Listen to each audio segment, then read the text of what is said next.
एक और विषय। और आज का विषय, चूंकि प्रधानमंत्री नरेंद्र मोदी आत्मनिर्भर भारत, आत्मनिर्भर मध्य प्रदेश, ये स्लोगन और इस स्लोगन के साथ प्राइम मिनिस्टर आ रहे हैं भोपाल 15 नवंबर की अगर हम बात करें। और निश्चित तौर पर ये वो मौका है जब हम ज़रूर आत्मनिरीक्षण करना चाहेंगे कि ये जो नारा है आत्मनिर्भर भारत और इसी के साथ आत्मनिर्भर मध्य प्रदेश, या इसका विस्तार और हम कर लें तो जितने भारत रूपी इस माला के राज्य रूपी मोती हैं, ये सब कितने आत्मनिर्भर हैं। हम देखते हैं कि अभी राज्यों में भी कुछ विकसित की श्रेणी में हैं, डेवलप्ड स्टेट कहलाते हैं, बहुत चुनिंदा हैं लेकिन कहलाते हैं। कुछ अभी विकास की राह में तेज़ी से आगे बढ़ रहे हैं और कुछ अंडर डेवलप्ड हैं और तेज़ी से आगे बढ़ने की कोशिश कर रहे हैं। मध्य प्रदेश एक ऐसा राज्य है जो तेज़ी से अपनी पिछली छवि को पीछे छोड़कर आगे बढ़ा है और इसका कारण यहाँ एक स्टेबल लीडरशिप, दो ही राजनीतिक दलों की राजनीति और विकास की मध्य प्रदेश में भूख जो है उसको इसका श्रेय मिलेगा। और प्रधानमंत्री यहाँ जनजाति गौरव दिवस के कार्यक्रम में तो शामिल होंगे ही, लेकिन उसके साथ वो आत्मनिर्भर भारत के एक बड़े प्रतीक, एक ऐसे वर्ल्ड क्लास स्टेशन का भी उद्घाटन करेंगे, रेलवे स्टेशन का, जो पारंपरिक रेलवे स्टेशन की छवि से एकदम अलग है। आप वहाँ जाते हैं हबीबगंज रेलवे स्टेशन तो अब ऐसा लगता है कि हम किसी बड़े भव्य मॉल में हैं या एयरपोर्ट पर हैं। हम अब उस रास्ते पर हैं जहाँ हमारे रेलवे स्टेशंस, हमारे एस्टैब्लिशमेंट्स, ये सब बदल रहे हैं। लेकिन इस बदलाव में आत्मनिर्भर भारत और आत्मनिर्भर मध्य प्रदेश के इस परिवर्तन में क्या क्या कुछ बदला जाना चाहिए, किस तरह से भारत बदल रहा है, मध्य प्रदेश बदल रहा है, आज इस पर हम युवाओं के कुछ ऊर्जावान समूह के साथ बात करेंगे।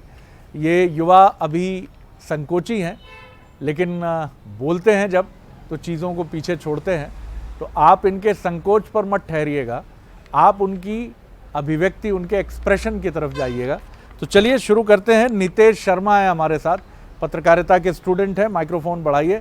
नितेश जी, चिंता मत करिए, बहुत बढ़िया बोलेंगे आप, बोलिए। जी, मैं नितेश शर्मा भोपाल से जी, और पत्रकारिता के स्टूडेंट हैं। पत्रकारिता का स्टूडेंट हूँ माखनलाल चतुर्वेदी विश्वविद्यालय। बहुत बहुत स्वागत है। अब ग्वालियर चंबल चमक गवा आपको बिल्कुल एकदम। मैं चलूंगा हर्षा हासवानी जी। नमस्कार, मैं हर्षा हासवानी, मैं भोपाल से ही हूँ, भोपाल मध्य प्रदेश से, और अभी हाल ही में मैं विधि की छात्रा हूँ। नमस्कार, मैं अखिलेश शर्मा हूँ और मैं वर्तमान में माखनलाल चतुर्वेदी राष्ट्रीय पत्रकारिता विश्वविद्यालय का एक छात्र हूँ। आपकी मुस्कान बड़ी प्यारी है जी।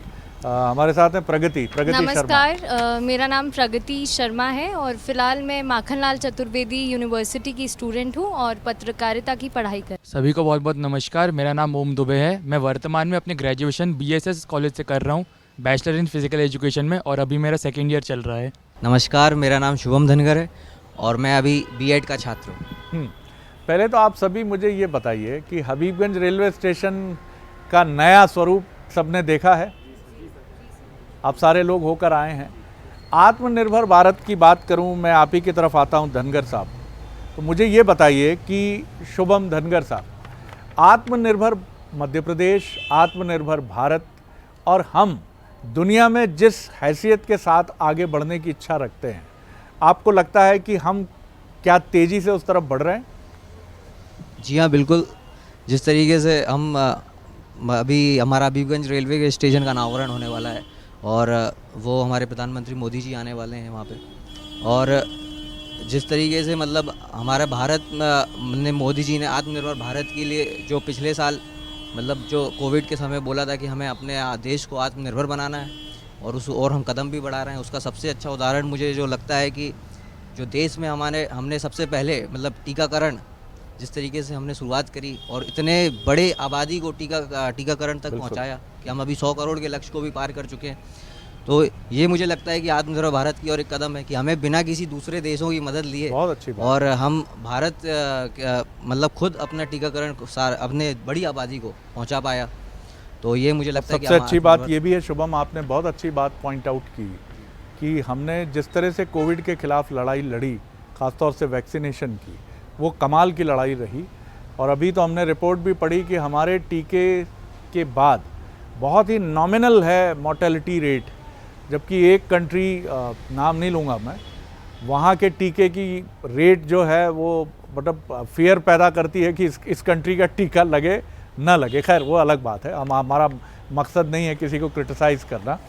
प्रगति मैं आपकी तरफ आता हूँ। आत्मनिर्भर भारत और आत्मनिर्भर मध्य प्रदेश, आप हालांकि उत्तर प्रदेश से हैं, लेकिन आत्मनिर्भर उत्तर प्रदेश भी किस तरह से आप देखती हैं इसे?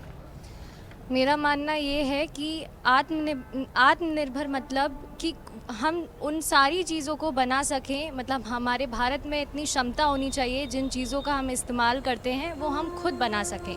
साथ ही मेरा मानना ये है कि अभी दिवाली का त्यौहार निकला है और देखा गया है कि 40 से 45% लोगों ने इस बार चाइनीज़ लाइट्स और दियों का इस्तेमाल कम कर दिया है और हमारे देश के ही दियों का इस्तेमाल किया है, जिससे हमारे जो लोग जो अनएम्प्लॉयड हैं उनको भी एम्प्लॉयमेंट मिलेगी और भारत का भी विकास होगा।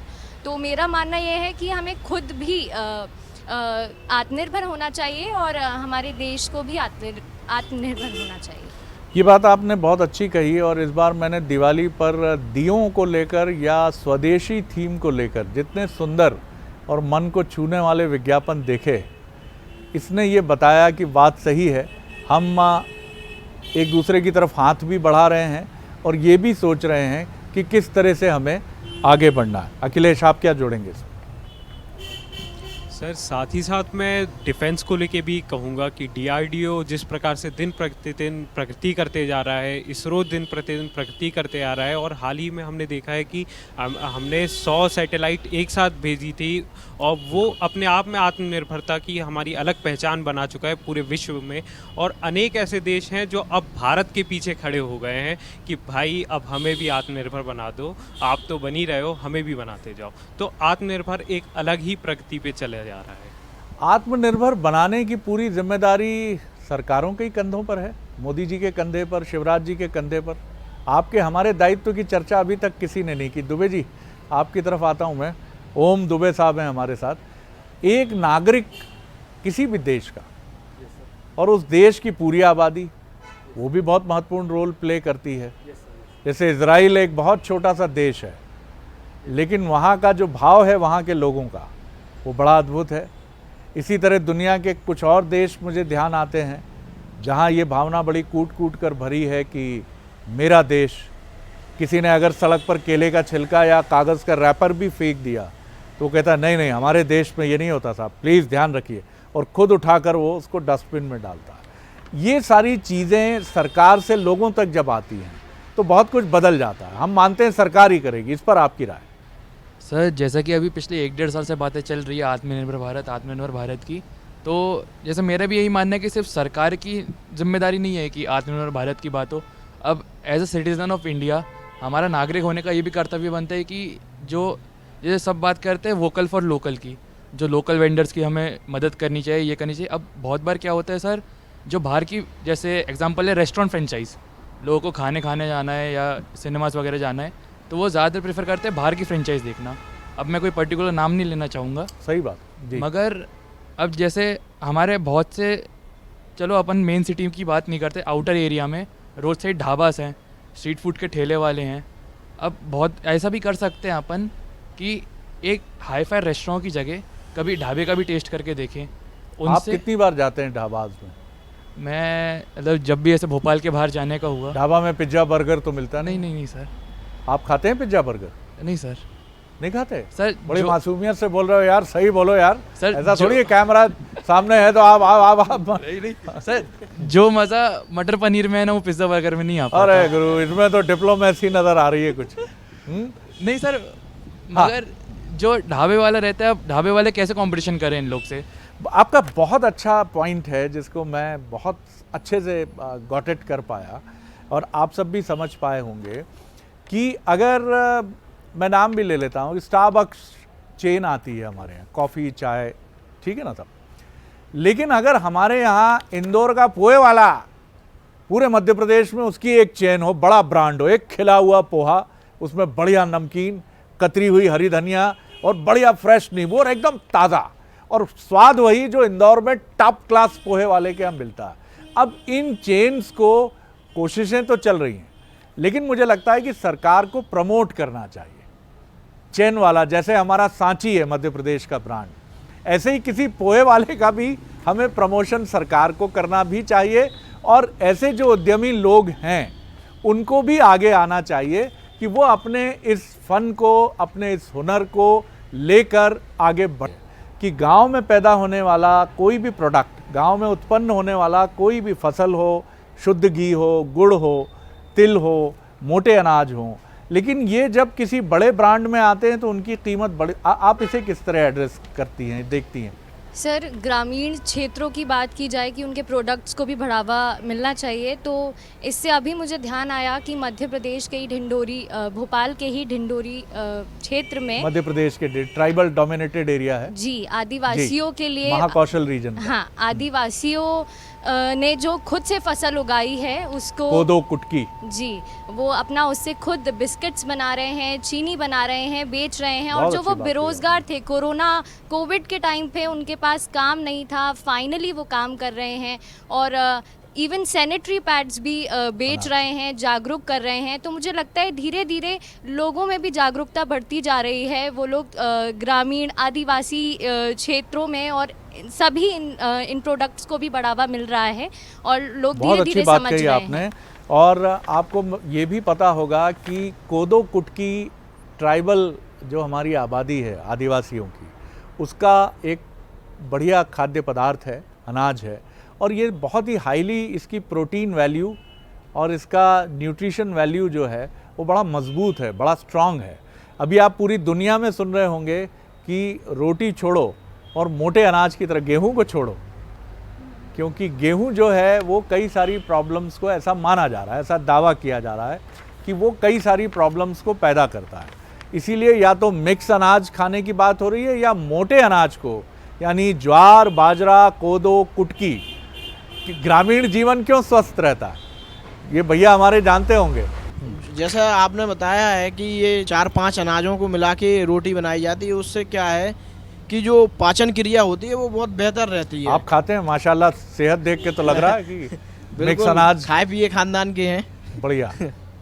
आप क्या जोड़ेंगे धनगर साहब इसमें? जी सर, मुझे लगता है कि हमारा आत्मनिर्भर भारत का अभियान बढ़िया चल रहा है, पर साथ ही साथ जो अभी भी कहीं ना कहीं कमी है जो हमारे देसी प्रोडक्ट्स हैं उनमें, और जो ब्रांडिंग विदेशी प्रोडक्ट्स या विदेशी कंपनियां जब विदेशी ब्रांड करते हैं वो हमारे भारतीय प्रोडक्ट अभी भी नहीं कर पाते। जैसे कि अभी मेरे को हाल ही में अखबार में मैंने पढ़ा कि एक कश्मीरी भाई अपने मतलब जो खेल के जितने भी इक्विपमेंट्स होते हैं, मतलब वो बहुत ज़्यादा, जो क्रिकेट का बैट हो, विलो हो, चाहे फिर हमारी जो बॉल जो मेरठ में बनती है क्रिकेट की बॉल, तो वो सारी बॉल बनती तो हमारे देश में है, पर उनकी ब्रांडिंग और उनको जो ब्रांडिंग देने का काम विदेशी कंपनियां करती हैं, और वो बहुत मोटे दामों में, मतलब हम वहाँ से चीज़ें खरीदते हैं, लेकिन वो चीज़ें हमारी देसी हैं, हमारे देश का विलो, कश्मीरी विलो और हमारे देश की बनी हुई बॉल से हमारे बात करते हैं। तो वो सुंदर बात कही आप। वो ब्रांडिंग हमारे देश के लोगों को, हमें हमारी सरकारों को, हमारे यह जो एंटरप्रेन्योर्स हैं, इसमें तो अब हमारी, मुझे लगता है कि हमारी सरकारों को एक विंडो ही बनानी चाहिए जो ये फैसिलिटेशन का काम करे।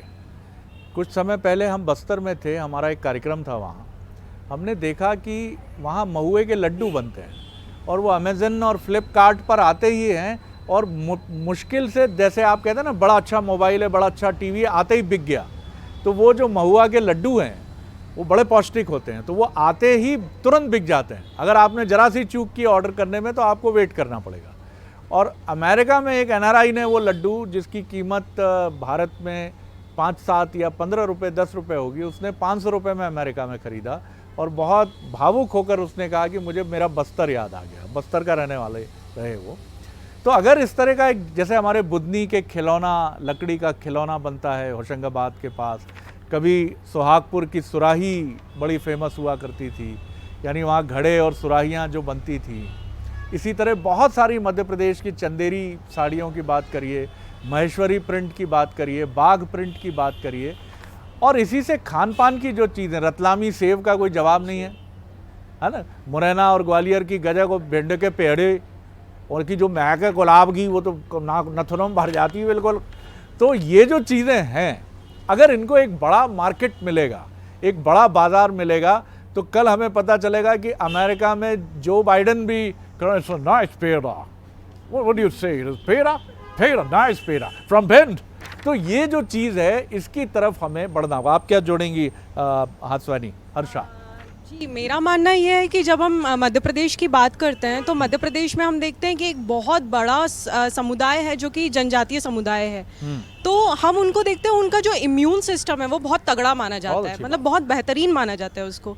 और अभी हम उन्हीं की बात कर रहे हैं, उन्हीं के बनाए हुए मिठाइयों की या उनके बनाए हुए फूड की। तो अगर हम उनसे ये सीखें, हम शहरवासी अगर उनसे सीखें या फिर उनके जो प्रोडक्ट्स हैं हम उनको प्रमोट करें, हम खरीदें उनको, तो हम हमारे ही व्यक्ति का साथ दे रहे हैं और उसका साथ देते हुए खुद की हेल्थ भी बढ़ा रहे हैं। बहुत अच्छी बात है हर्षा, मैं अप्रिशिएट करूंगा आप लोगों को भी क्लैपिंग से, बहुत अच्छा सुझाव है ये।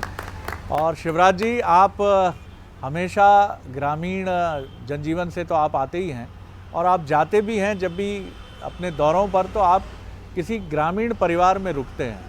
मेरा हम सब का, इन सब युवाओं की तरफ से भी आप मान लीजिए कि एक विनम्र सुझाव है कि ट्राइबल टूरिज़्म को भी हम प्रमोट करें। मध्य प्रदेश के महाकौशल में, मध्य प्रदेश के मालवा निमाड़ में, मध्य प्रदेश के बघेलखंड के कुछ इलाकों में, सिंगरौली, सीधी और शहडोल, ये इलाकों में बड़ी संख्या में ट्राइबल पॉपुलेशन है। और यहाँ जो ट्राइबल परिवार हैं उनमें से कुछ परिवारों के रहन सहन को देखने समझने के लिए हम 2-3 दिन उनके साथ रुकें, जैसे आप रुकते हैं, और हम वही खाएं जो वो खाते हैं, उनके साथ घुले मिलें, उनके कल्चर को समझें, अपनी बातें उनसे कहें और उनकी बातें हम सुनें। क्या कहेंगे आप? सर ये विचार बहुत अच्छा है, क्योंकि ऐसी बहुत सी चीज़ें हैं जो हम शहर में होकर जान नहीं पाते हैं, जो वो करते हैं, जिस तरीके से वो सामान बनाते हैं, उनकी जो लाइफस्टाइल रहती है, किस तरीके से वो रहते हैं। और सर जैसे बहुत बार ऐसा रहता है कि अपन सिटी में रह के एक हेल्दी लाइफस्टाइल मेंटेन नहीं कर पाते हैं, लेकिन सर काम तो वो भी करते हैं, कहीं ना कहीं काम तो हम भी करते हैं। और मेन फ़र्क आ जाता है खान पान में सर, कि उनका खान पान क्या रहता है, हमारा खान पान क्या है। तो हम उनसे ये भी सीख सकते हैं किस तरीके से मेंटेन करें हमारी हेल्दी लाइफस्टाइल को, और उनका जो कल्चर है और जो वो भी चीज़ बनाते हैं, तो हम सिटीज़ में उनको प्रमोट भी कर सकते हैं। आपने ठीक कहा।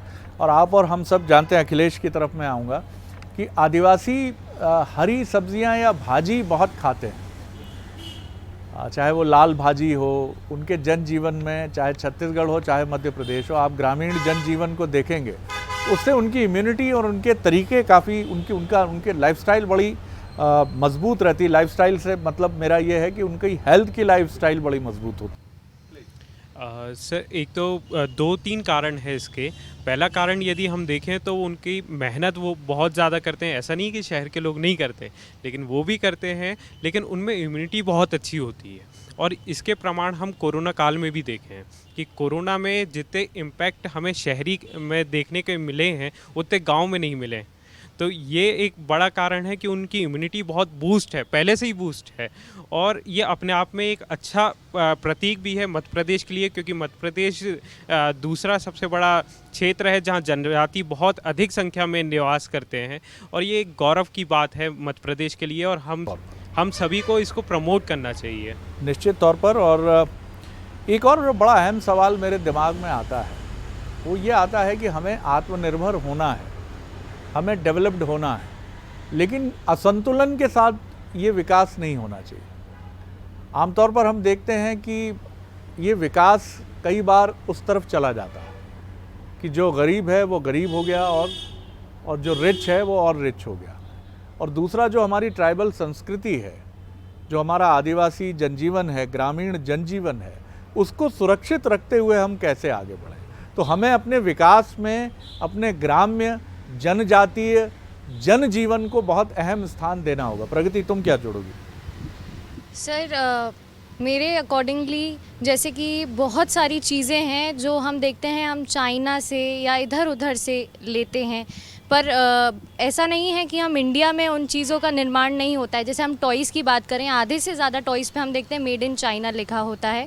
ऐसा नहीं है इंडिया में नहीं बनते हैं, बट जो रॉ मटेरियल उसका होता है वो चाइना से आता है। चाइना बहुत सस्ते प्रोडक्ट बनाता है और उसकी वजह है कि वहाँ रॉ मटेरियल सप्लाई जो है वो बहुत सस्ती है, बल्क प्रोडक्शन हैं, कई कारण हैं उसके। जी, तो मुझे ऐसा लगता है कि अगर हम उन्हीं रॉ मटेरियल्स का, अगर हम, ऐसा नहीं है इंडिया में नहीं बना सकते, तो अगर जो जनजाति, जो ग्रामीण क्षेत्रों में रह रहे हैं, उन लोगों को ये मौका मिले कि वो बना सकें, तो उन्हें भी उन्हें भी एम्प्लॉयमेंट मिलेगा और साथ ही हम अपने इंडिया को भी ग्रो कर पाएंगे, हमारा इंडिया भी आत्मनिर्भर बन पाएगा। बिल्कुल आपने ठीक कहा। और मुझे लगता है कि एक R&D, रिसर्च एंड डेवलपमेंट की, हमारे रूरल एरियाज़ के जो भी हैंडीक्राफ्ट्स हैं उसको बिना डिस्टर्ब किए उसके मूल स्वरूप को, उसमें तकनीक और कंप्यूटर का इस्तेमाल कैसे हम कर सकते हैं कि अगर एक सुराही भी बन रही है तो वो बहुत सस्ती बने और बल्क में बन सके। अगर ऐसी मशीन डिज़ाइन होगी तो वो उससे उसको बनाने वाले को फ़ायदा होगा।